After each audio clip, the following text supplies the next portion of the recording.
All right, so I'm going to lock my mouth layer. And you know what? Everything to me is looking really good so far. Everything I've got here is looking good. So I hide those again, and that allows me sort of to work again. Now, the next one we're going to do are the eyes. Eyes give a lot of people problems. All right, there's a couple different ways to do them. And so let's just sort of take a look here. Boy, I wish I had an image with higher resolution. I know that most of you are working with better resolution images so that it's not so JPEGy. But anyway, so here what I'm going to do is I'm going to show you the eyes trick. Okay, so I'm going to click on my pen tool, of course.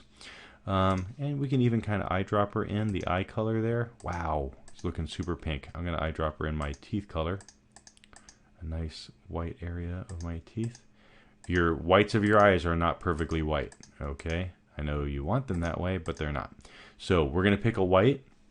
And then I like to, of course, flip it so I can see what I'm doing. And then with my pen tool, I'm going to trace the actual opening of my eye here. Okay, hold Alt to bend that.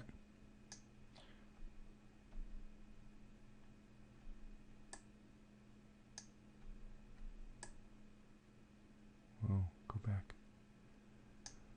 Okay. So, and then I like to have a little bit of a curve on this one end a little bit more.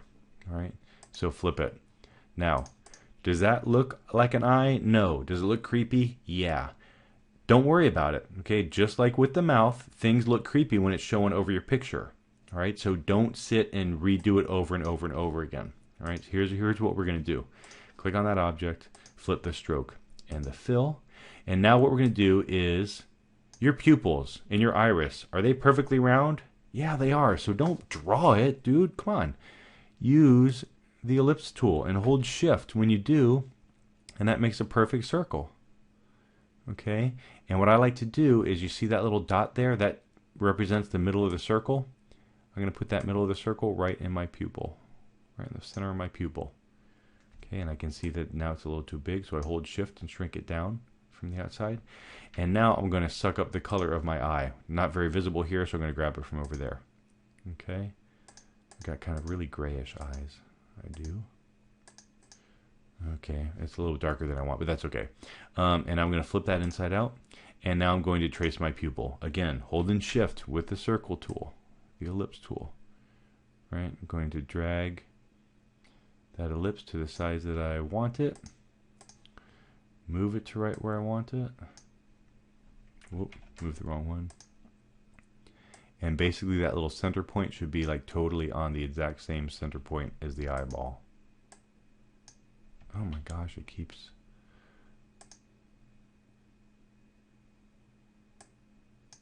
Ugh. Alright. I went too far back. Redo the ellipse. Alright, I'm going to just kind of leave it. Actually, let me fill it. And so I'm going to flip it to fill now. And of course the fill on your pupil is black. The fill on your eye, we just flip it. And then we're going to also fill in the eyeball part itself. Okay? Now, I can see that my pupil is off, so I just kind of drag it to the center of that eye. What a pain in the butt. Alright, so there's pretty good. Now, this is the trick on the eyes. Okay, this only works in CS5. I'm not even going to show you the CS4 tricks anymore. You can watch the old videos, which were quite bad. What I do is I highlight all of these objects. Another reason I use layers, right? Because I can just turn all the other ones off and then drag a line or drag the arrow over these objects, and that selects them all. See how they're all selected? Now check this out. New tool here called the Shape Builder, right? I just click on that puppy there, and I drag over, and see how when I move over these overlapping areas, it kind of puts looks like a screen on them. If I hold Alt, you see how it turns that from a plus to a minus sign on the tool? Plus sign, minus sign. If I click with the Alt held down, that subtracts that area. So I just go click, and look at that. My eye is done. You see how easy that was? Again, pretty creepy here. Not so bad there. All right? So, again, they look creepy when you're doing them on top of your actual photo. So I'm going to do the same thing over here. Trace that eye. Let me suck up that color. Get this color sucked up. Trace that outline of the eye. And again, my nose is going to cover it. So I'm going to go back here to where my eye would be going to, or where I think it would be going to.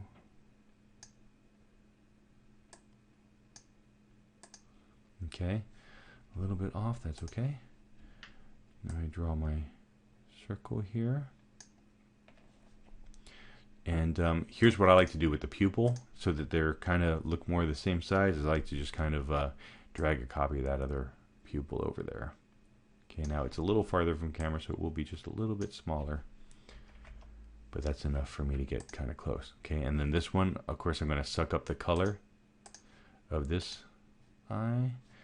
And I think that pretty much should have me set up. Arrange, send back. There it goes. Okay, and then my pupil should be on front, so I just arrange, send to back. And that puts this eye there. Same thing. Oops. Flip my color.